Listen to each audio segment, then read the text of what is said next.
на денешен ден 22 јули.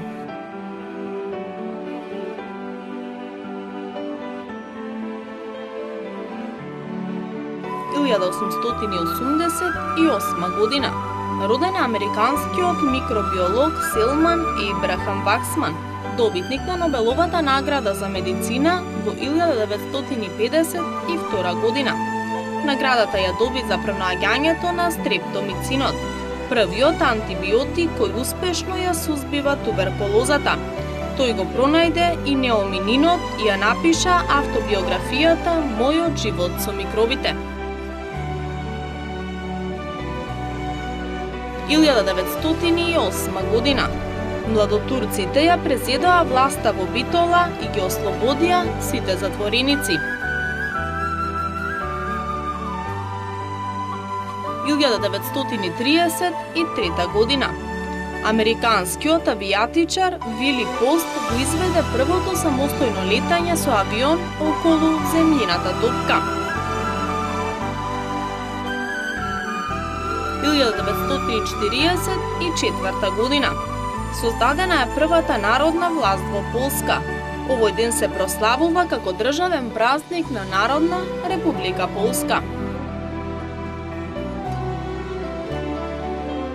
1947 година во Скопје со фузионирањето на спортските друштва Македонија и Победа е формирано спортското друштво Вардар. 1948 година во Скопје со одлуката на владата на Народна република Македонија е основан Институт за национална историја. 1972 година советската вселенска сонда Венера 8 е првата која меко се спушти на површината на Венера, откаде 10 минути емитуваше податоци пред да исогорат инструментите. 1981 година турскиот терорист Мехмет Али Акџа е осуден на доживотен затвор поради обидот да го убие поглаварот на Римокатоличката црква папата Јован Павле II на 13 мај 1981 година.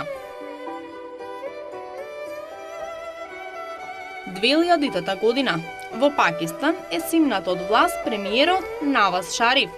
Тој е осуден на 14 години тешка работа, откако судот го прифати обвинението за корупција и му изрече забрана да се занимава со политиката 21 година. 2011 година сликарот, реалист Лусиен Фројд, еден од најпочитуваните британски ликовни уметници, почина во Лондон во 83-та година од животот. Лусиен Фројд е внук на основачот на модерната психоанализа Сигмунд Фројд.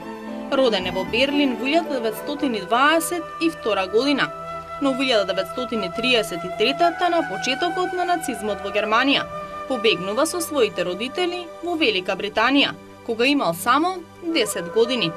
Од 1939 година тој е британски државјанин. Фројд е најмногу познат по сликањето актови, неговата слика на гола жена која се одмара на софа, а во 2008 година беше продадена на една аукција за $33,5 милиони, што е рекордна цена за слика на еден жив уметник.